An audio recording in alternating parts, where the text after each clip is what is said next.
মানব জাতির আদি পিতা হযরত আদম আলাইহিস সালাতু ওয়াস সালাম এই পৃথিবীতে এসে 1000 বছর হায়াত পেয়েছিলেন।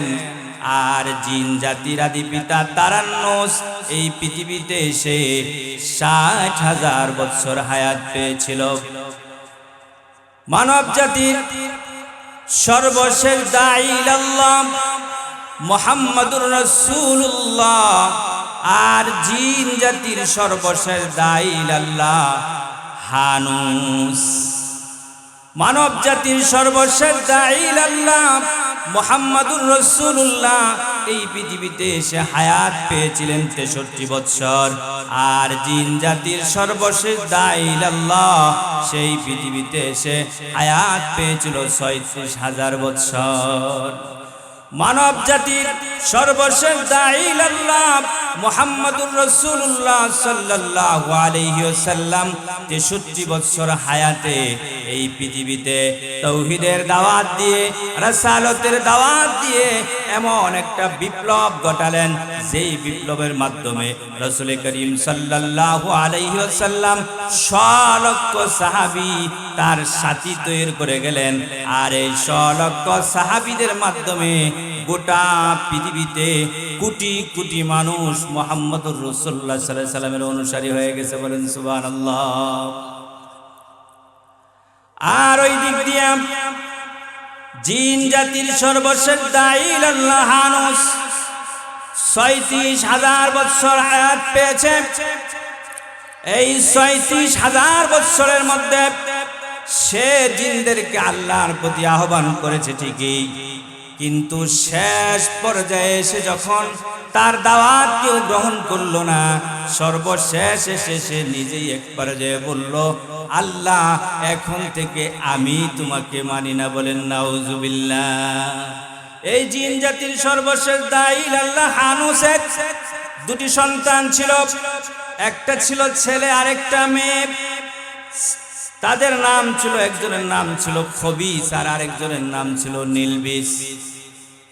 আপন ভাই বোন, এই আপন ভাই বোনের অবৈধ মেলামেশার ফলে তাদের গর্ভে একটা সন্তান জন্মগ্রহণ করেছিল, যার সর্বশেষ নাম হয়েছিল ইবলিস।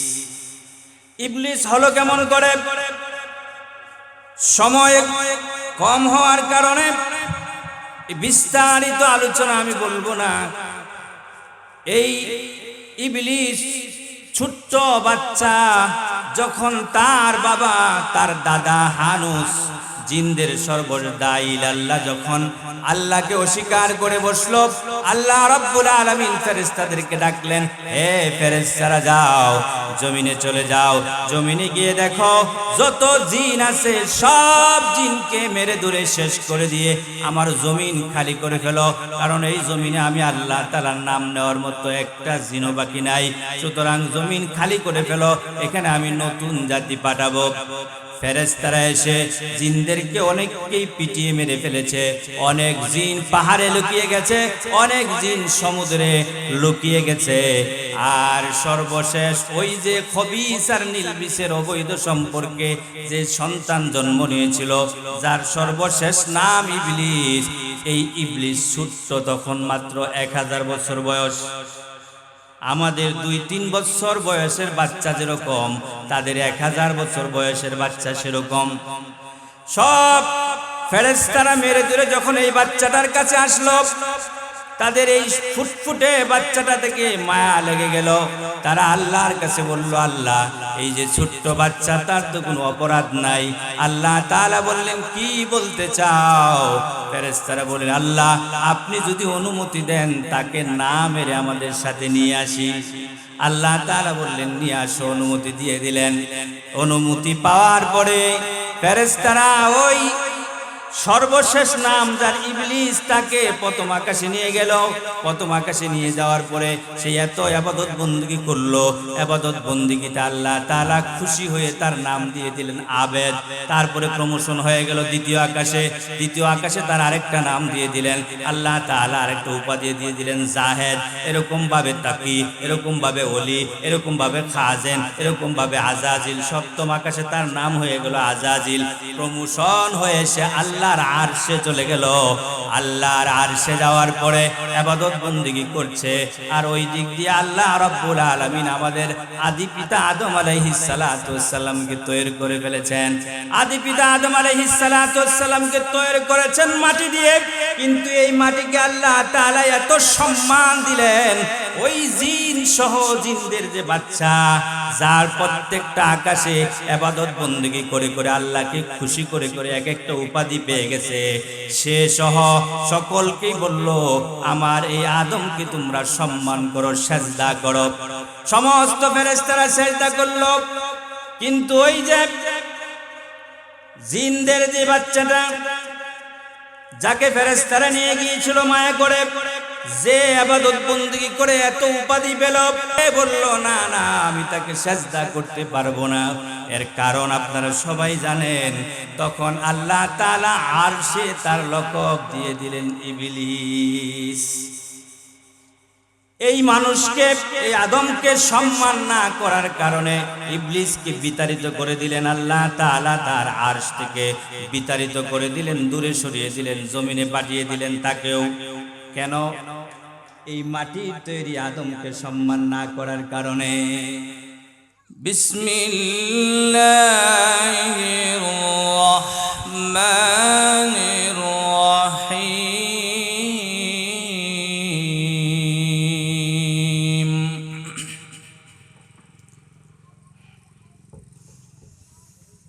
ওয়ালাকাদ খালাকনাল ইনসানা মিন সুলালাতিন মিন তিন সুম্মা জাআলনাহু নুতফাতান ফি قرارٍ مكين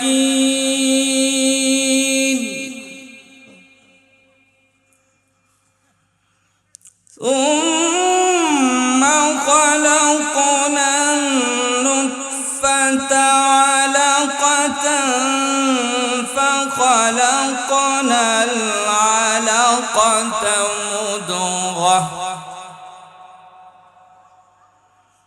فخلقنا المضغة عظاما فكسونا العظام لحما ثم أنشأناه خلقا آخر فتبارك الله أحسن الخالقين.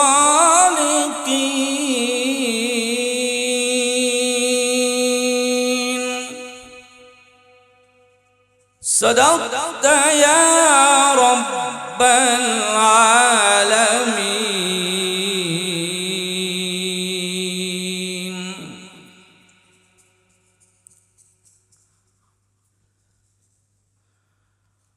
कुरान उठा कर देख जरा, मालूम तुझे हो जाएगा। ऐ कौले मोहम्मद कौले खुदा, सुबहान अल्लाह सुबहान अल्लाह। जब पाया इशारा उंगली का, दो टुकड़े फलक पर चाँद हुआ, डूबा हुआ सूरज भी ফলকোটা সুবহানাল্লাহ সুবহানাল্লাহ। মহান আল্লাহ সুবহানাহু ওয়া তাআলার দরবারে পাকে শুকরগুজার হচ্ছি যে মহান মনিব অত্যন্ত দয়া করে মেহেরবানি করে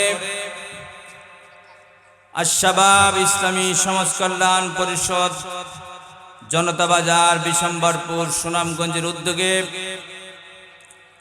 13তম তাফসীরুল কোরআন মাহফিলে আজ আমাদেরকে উপস্থিত হওয়ার তৌফিক দিয়েছেন।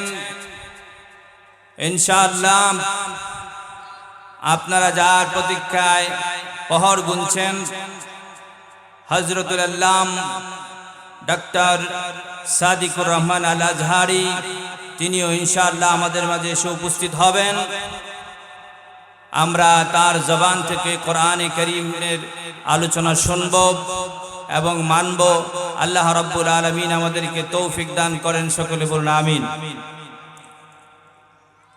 আমি আপনাদের সামনে কোরআনে কারীমের 23 নম্বর সূরা 18 নম্বর পারা সূরা মুমিনুনের কয়েকটি আয়াত তেলাওয়াত করেছি। 12 নম্বর আয়াত থেকে 14 নম্বর আয়াত পর্যন্ত তেলাওয়াত করেছি। আল্লাহ রাব্বুল আলামিন যদি আমাকে তৌফিক দান করেন, আয়াতে কারিমাকে সামনে রেখে কিছু আলোচনা পেশ করব। আল্লাহ রাব্বুল আলামিন যেন আমাকে এবং আপনাদের সকলকে আমল করার তৌফিক দান করেন। আমি জনতা বাজারের সমস্ত যুবক এবং মুরব্বিয়ানদেরকে বলবো, আর বাজারে বসে না থেকে মাহফিলে চলে আসুন ইনশাআল্লাহ। আল্লাহ তাআলা সকলকেই সকলের জীবনেই আল্লাহ তাআলা বারাকা দান করেন।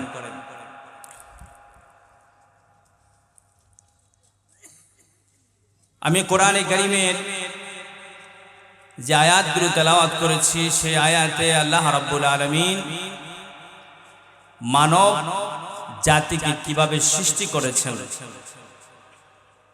আল্লাহ তাআলা তার তথ্য তুলে ধরেছেন। আল্লাহ রাব্বুল আলামিন যেভাবে বলছেন, আল্লাহ পাক বলছেন, وَلَقَدْ خَلَقْنَا الْإِنسَانَ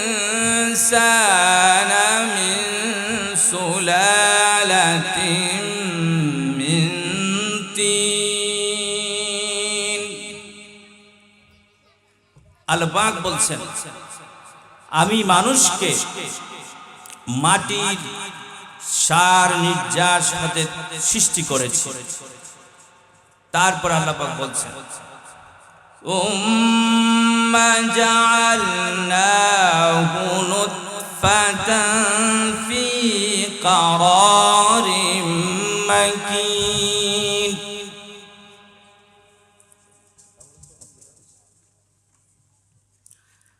অতঃপর সেই মাটির নির্যাসকে শুক্রবিন্দু হিসাবে আমি একটি সুরক্ষিত স্থানে রেখেছি। এরপর আল্লাহ পাক বলছেন, সুম্মা খালাকনান নুতফাতা আলাকা।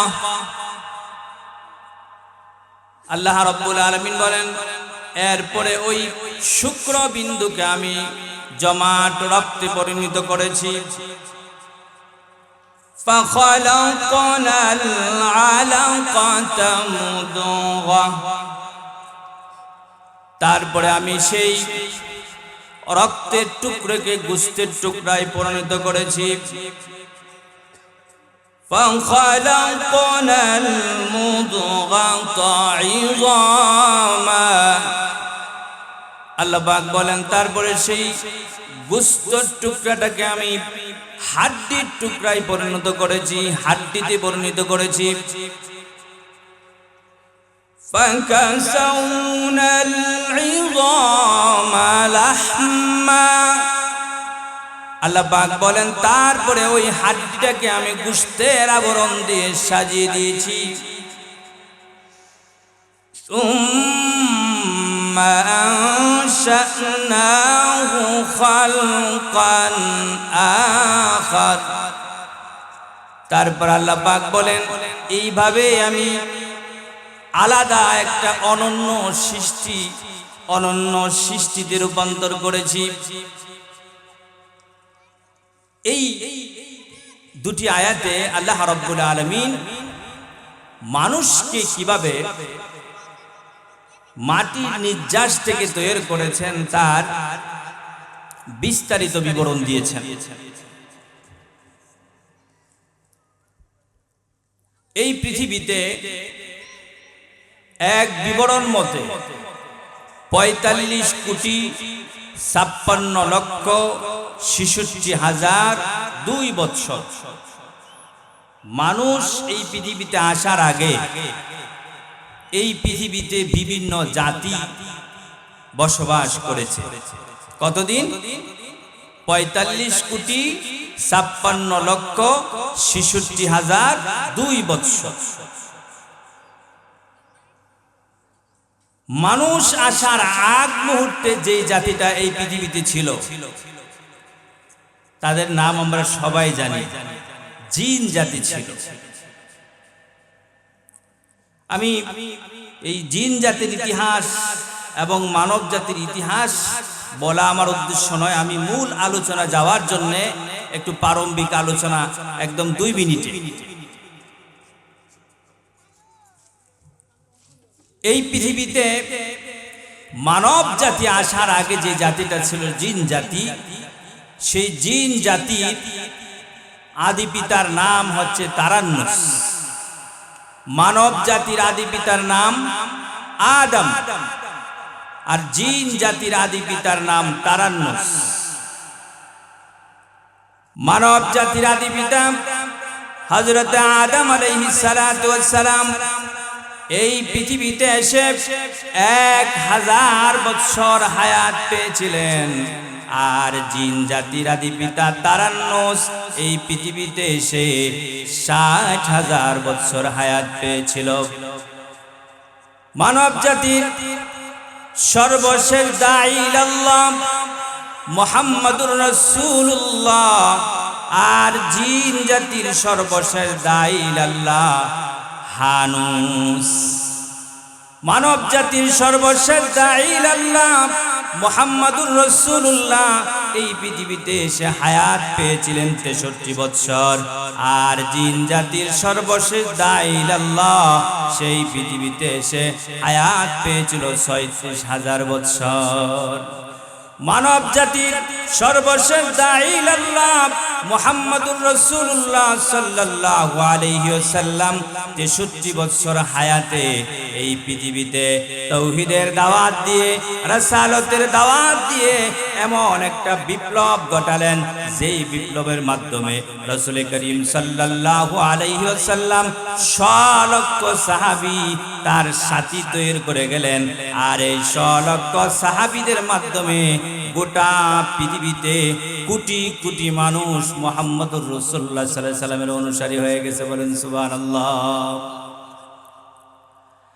আর ওই দিক দিয়ে জিন জাতির সর্বশেষ দাঈ ইলাল্লাহ হানুস 36,000 বছর হায়াত পেয়েছে। এই 36,000 বছরের মধ্যে সে জিনদেরকে আল্লাহর প্রতি আহ্বান করেছে ঠিকই, কিন্তু শেষ পর্যায়ে এসে যখন তার দাওয়াত কেউ গ্রহণ করলো না, সর্বশেষ এসে সে নিজেই এক পর্যায়ে বলল, আল্লাহ এখন থেকে আমি তোমাকে মানি না। বলেন নাউজুবিল্লাহ। এই জিন জাতির সর্বশেষ দাঈ ইলাল্লাহ হানুসের 2টি সন্তান ছিল, একটা ছিল ছেলে আরেকটা মেয়ে। তাদের নাম ছিল, একজনের নাম ছিল খবিস আর আরেকজনের নাম ছিল নীলবিস। আপন ভাই বোন, এই আপন ভাই বোনের অবৈধ মেলামেশার ফলে তাদের গর্ভে একটা সন্তান জন্মগ্রহণ করেছিল, যার সর্বশেষ নাম হয়েছিল ইবলিস। ইবলিস হলো কেমন করে, সময় কম হওয়ার কারণে বিস্তারিত আলোচনা আমি বলবো না। এই ইবলিস ছোট্ট বাচ্চা যখন তার বাবা তার দাদা হানুস জিনদের সর্বদাই আল্লাহ যখন আল্লাহকে অস্বীকার করে বসলো, আল্লাহ রাব্বুল আলামিন ফেরেশতাদেরকে ডাকলেন, হে ফেরেশতারা যাও জমিনে চলে যাও, জমিনে গিয়ে দেখো যত জিন আছে সব জিনকে মেরে দূরে শেষ করে দিয়ে আমার জমিন খালি করে ফেলো, কারণ এই জমিনে আমি আল্লাহ তাআলার নাম নেওয়ার মতো একটা জিনও বাকি নাই, সুতরাং জমিন খালি করে ফেলো, এখানে আমি নতুন জাতি পাঠাবো। ফেরেশতারা এসে জিনদেরকে অনেককেই পিটিয়ে মেরে ফেলেছে, অনেক জিন পাহাড়ে লুকিয়ে গেছে, অনেক জিন সমুদ্রে লুকিয়ে গেছে, আর সর্বশেষ ওই যে খবিস আর নিলবিসের অবৈধ সম্পর্কে যে সন্তান জন্ম নিয়েছিল যার সর্বশেষ নাম ইবলিস, এই ইবলিস ছোট্ট তখন মাত্র 1000 বছর বয়স। আমাদের 2-3 বছর বয়সের বাচ্চা যেরকম, তাদের 1000 বছর বয়সের বাচ্চা সেরকম। সব ফেরেশতারা মেরে ধরে যখন এই বাচ্চাটার কাছে আসলো, তাদের এই ফুটফুটে বাচ্চাটা থেকে মায়া লেগে গেল। তারা আল্লাহর কাছে বলল, আল্লাহ এই যে ছোট্ট বাচ্চা তার তো কোনো অপরাধ নাই। আল্লাহ তাআলা বললেন, কি বলতে চাও? ফেরেশতারা বললেন, আল্লাহ আপনি যদি অনুমতি দেন তাকে না মেরে আমাদের সাথে নিয়ে আসি। আল্লাহ তাআলা বললেন, নিয়ে আসো। অনুমতি দিয়ে দিলেন। অনুমতি পাওয়ার পরে ফেরেশতারা ওই সর্বশেষ নাম যার ইবলিস তাকে প্রথম আকাশে নিয়ে গেল। প্রথম আকাশে নিয়ে যাওয়ার পরে সে এত ইবাদত বندگی করলো, ইবাদত বندگিতে আল্লাহ তাআলা খুশি হয়ে তার নাম দিয়ে দিলেন আবেদ।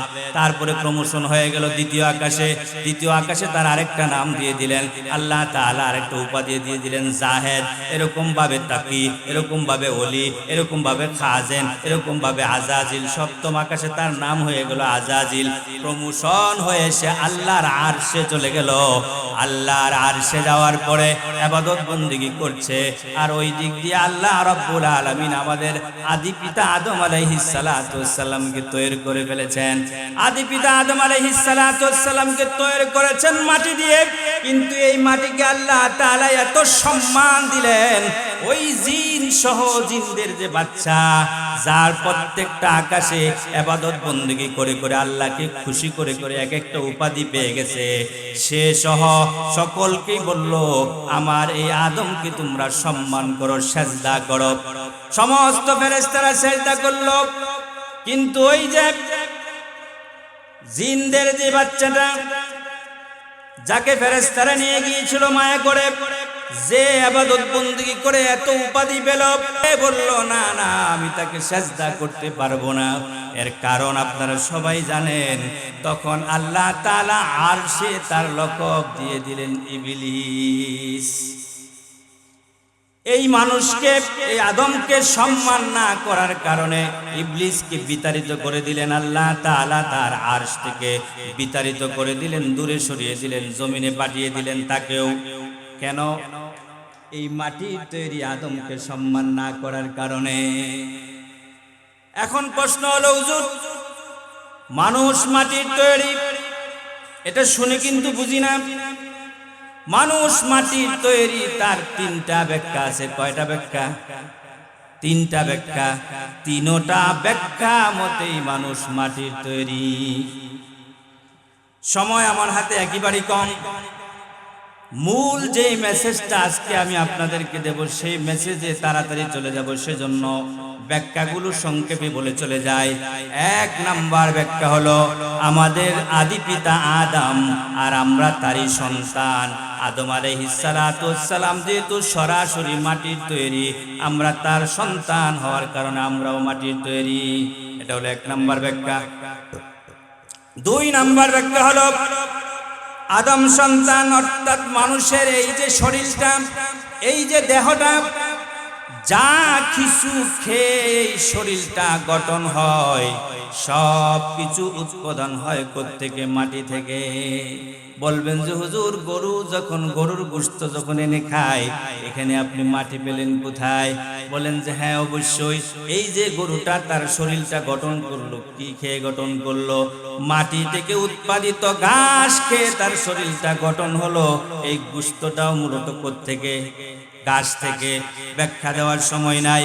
অর্থাৎ মানুষের শরীর গঠন হয় যা কিছু খেয়ে, সব কিছুই মাটি থেকে উৎপাদিত। সেই ব্যাখ্যা মতো মানুষ মাটির তৈরি। 3 নাম্বার ব্যাখ্যা, মানুষ মাটির তৈরির 3 নাম্বার ব্যাখ্যা হলো ওয়ালাকাদ খালাকনাল ইনসানা মিন সুলালাতিন মিন তিন।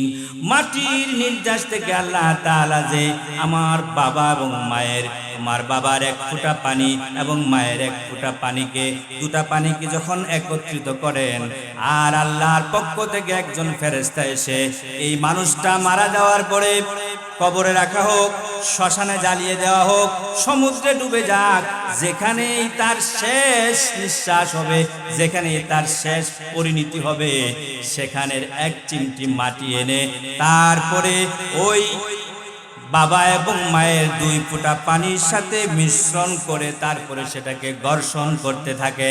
ঘর্ষণ করতে করতে 40 দিন যখন পার হয়ে যায়, তখন এটা একটা রক্তের টুকরায় পরিণত হয়ে যায়। এই রক্তের টুকরা আরো 40 দিন মেহনত করতে থাকে।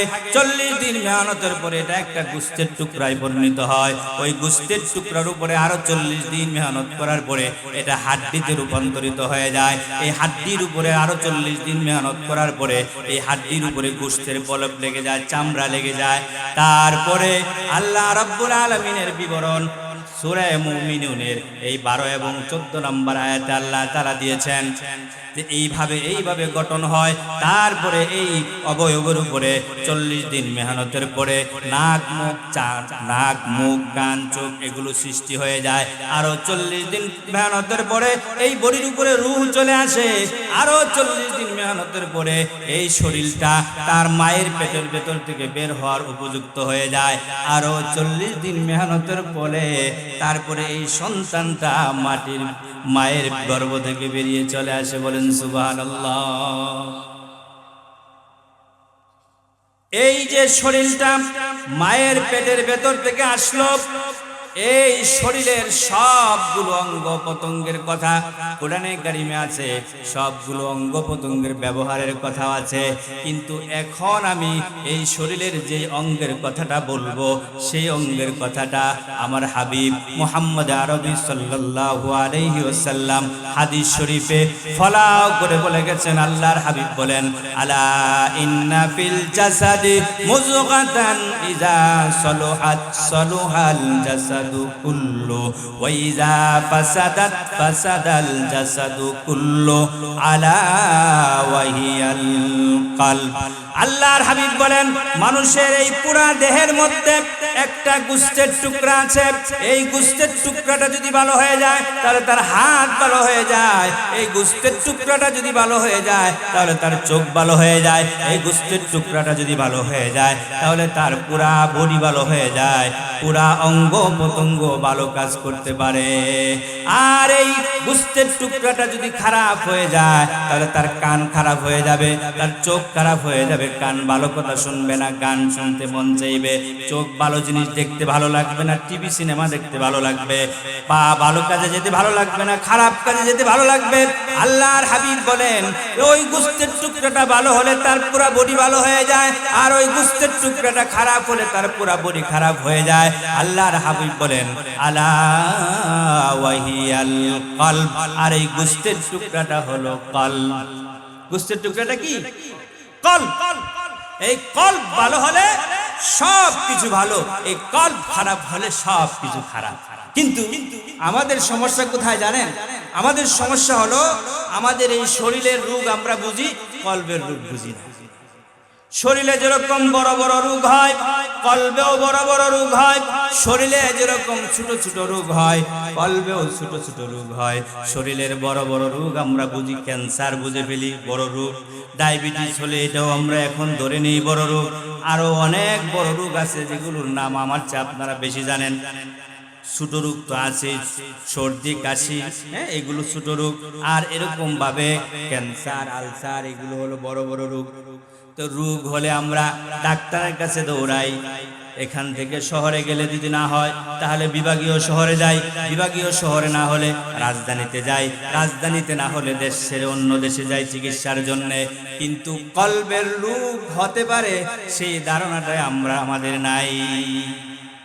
আমি আজ আপনাদেরকে সংক্ষেপে যে তথ্যটা দিতে চাই, যে এই তথ্যটা যদি ধারণ করে আপনি যদি আপনার দিলটাকে তৈরি করে ফেলতে পারেন, তাহলে আপনার এই দিলটা হয়ে যাবে জান্নাতি।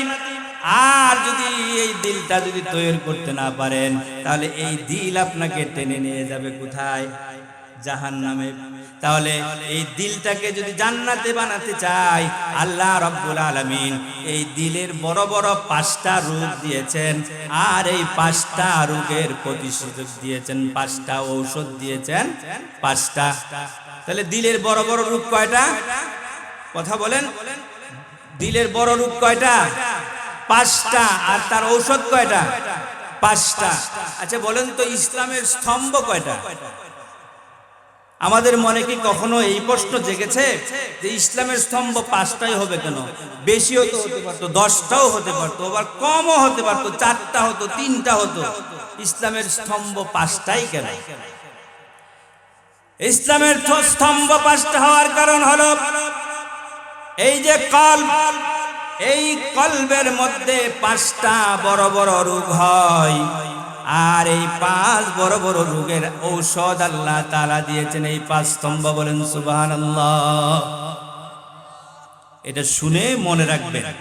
আর এই অনুযায়ী দিলটাকে গঠন করব আমরা, তাহলে দিল কি হয়ে যাবে? জান্নাতি দিল হয়ে যাবে।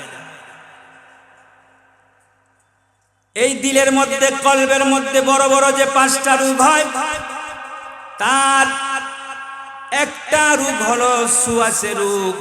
আর বাকি 4টা রোগ তার দেহ থেকেই তৈরি হয়। সুয়াসে রোগ কয়টা? একটা। আর বাকিগুলো তৈরি হয় কোত্থেকে? তার শরীর থেকেই। কেমন করে তৈরি হয় সেটাও বলবো। প্রথম রোগটা হলো সুয়াসে রোগ। সেটার নাম কি?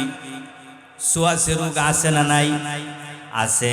ধরেন আমার একটা চোখ উঠে গেল, লাল হয়ে গেল, বাজার থেকে ড্রপ এনে এক চোখে দিলাম, দেখা যায় আরেকটা চোখ লাল হয়ে গেছে। আমার 2টা চোখই ভালো হয়ে গেছে, দেখা যায় আমার ছেলের চোখটা উঠে গেছে, আবার মেয়ের উঠে গেছে, ঘরের সবার চোখ উঠে গেছে। উঠে না? ওঠে না? আর কিছুদিন আগে তো, কয়েক বছর আগে তো করোনা হয়ে গেল, সবারই জানা আছে। সুয়াসে রোগ আছে না নাই? আছে। এই কলবের যে প্রধান রোগ, প্রথম রোগ, সেটা হলো সুয়াসে রোগ। আর তার নাম হলো কুফুর এবং শিরক। নাম কি? কলবের প্রথম রোগ, প্রধান রোগ যেটা সুয়াসে রোগ, তার নাম কি? কুফুর এবং শিরক। এটা সুয়াসে রোগ কেমন করে? আল্লাহ রাব্বুল আলামিন এই পৃথিবীতে যত সন্তান জন্ম দেন, সবগুলো সন্তান জন্মগ্রহণ করে ফিতরতে ইসলামের উপরে। প্রত্যেকটা সন্তান জন্মগ্রহণ করে মুসলমান হিসেবে। সেই সন্তানটা মুসলমানের ঘরে জন্ম হোক, বিধর্মীর ঘরে জন্ম হোক, ইহুদির ঘরে জন্ম হোক, খ্রিস্টানের ঘরে জন্ম হোক, যার ঘরে জন্ম হোক, সে সন্তানটা জন্মগ্রহণ করে কি হিসাবে? মুসলমান হিসাবে। কিন্তু মায়ের কুলের ব্যবধানের কারণে তার দিলের মধ্যে কুফর ঢুকে যায়, শিরক ঢুকে যায়। একটা সন্তান যখন মুসলমানের মায়ের ঘরে জন্মগ্রহণ করে, তখন তার ডান কানে দেওয়া হয় আযান, আর তার বাম কানে দেওয়া হয় ইকামত। এই যে তার দিলের ভিতরে ঈমান ঢুকে গেল, ঈমানের বীজ বপন হয়ে গেল। আর একটা সন্তান যখন অন্য ধর্মের, অন্য মায়ের কুলে যায়, তো সেই সন্তানটা যখন শুনে, বলবো মন খারাপ করবেন না কেউ, মাইকের আওয়াজ সবার কাছে যাচ্ছে। এই যে যখন শুনে হরে রাম হরে কৃষ্ণ অথবা যেটাই শুনে তখন তার দিলে ঢুকে যায়। একজন ইহুদির মায়ের ঘরে যদি জন্মগ্রহণ করে তখন তো সে আর কালমা শুনে না, তখন ইহুদি বাক্যগুলো শুনতে থাকে। ওই যে তার দিলে কি ঢুকে গেল?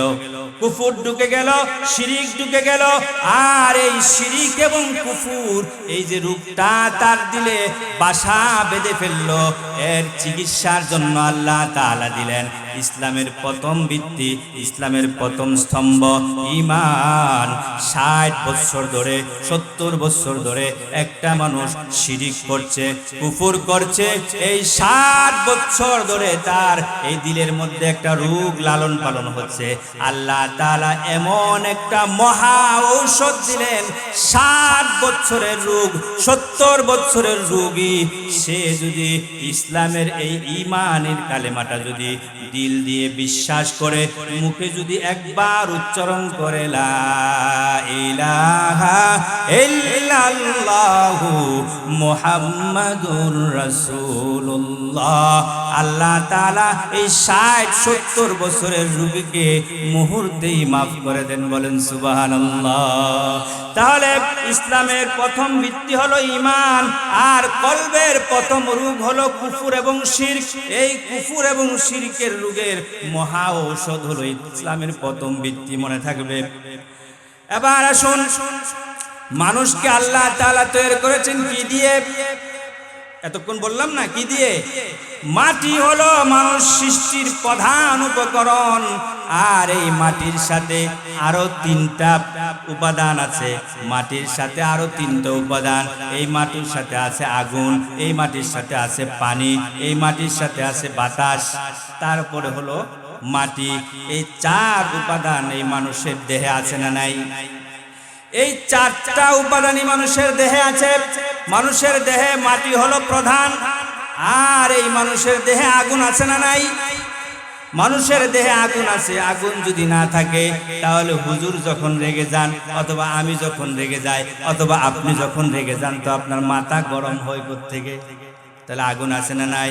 এই যে শীতের দিন সকালবেলা যখন আপনি ঘুম থেকে উঠে মুখটা যখন খুলবেন, হা যখন করবেন, দেখবেন ধোঁয়া বের হয় কি হয় না? আগুন না থাকলে ধোঁয়াটা আসলো কোত্থেকে?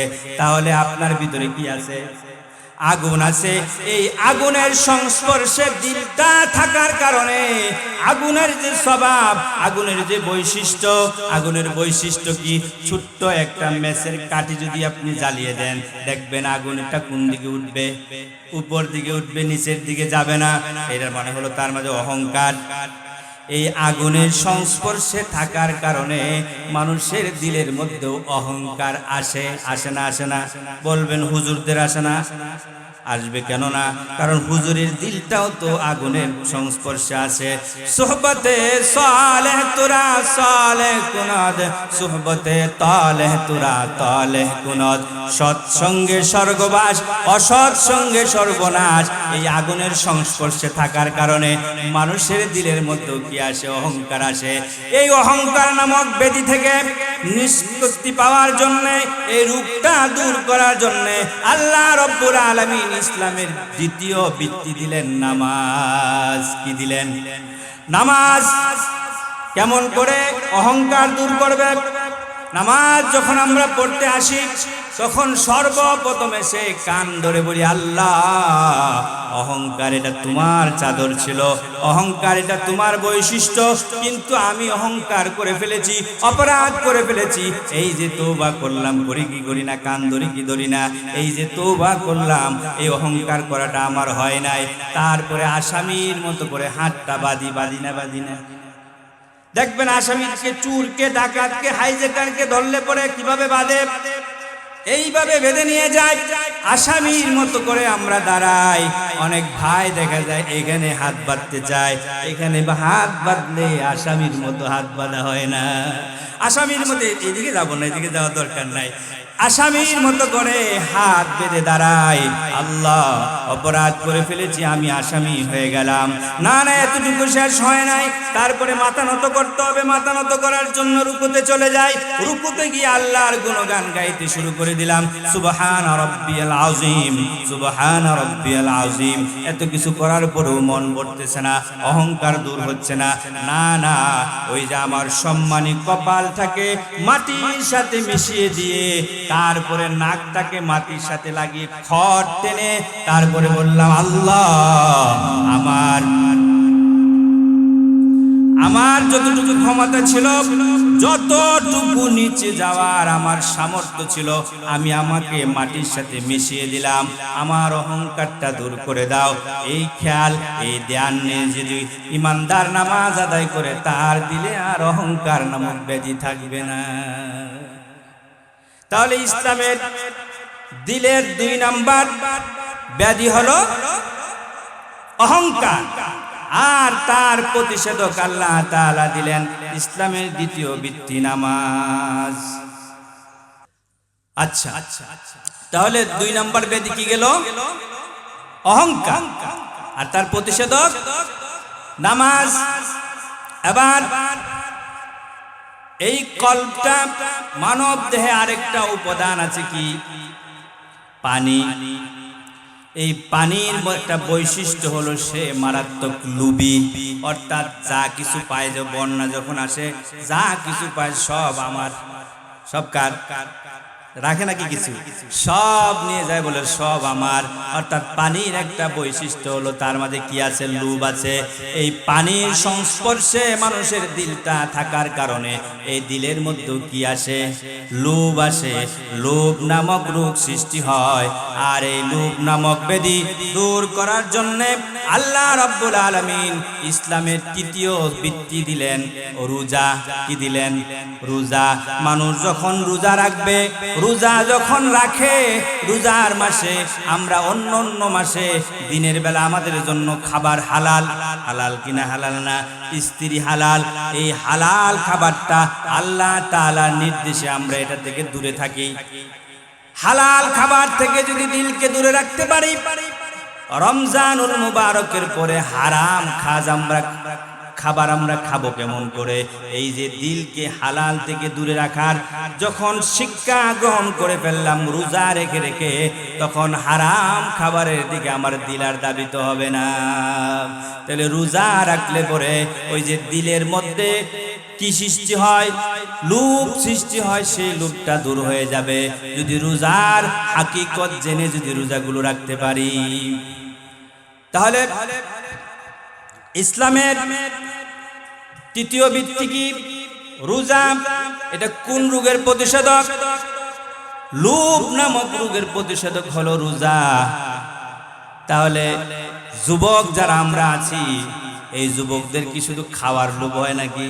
খালি ভাত খাওয়ার লোভ হয়, মিষ্টি খাওয়ার লোভ হয়, আরো লোভ আছে না? সে যদি রোজা রাখে তাহলে অবৈধ লোভ থেকে তার দিল ফিরে যাবে।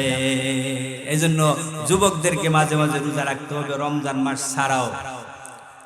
আবার মানুষের দেহে আরেকটা জিনিস আছে কি? বাতাস আছে না নাই? বাতাস বন্ধ হয়ে গেলে আপনি নাই, আমি নাই। এই বাতাস মানুষের দেহে আছে। আর এই বাতাসের বৈশিষ্ট্য হলো কি?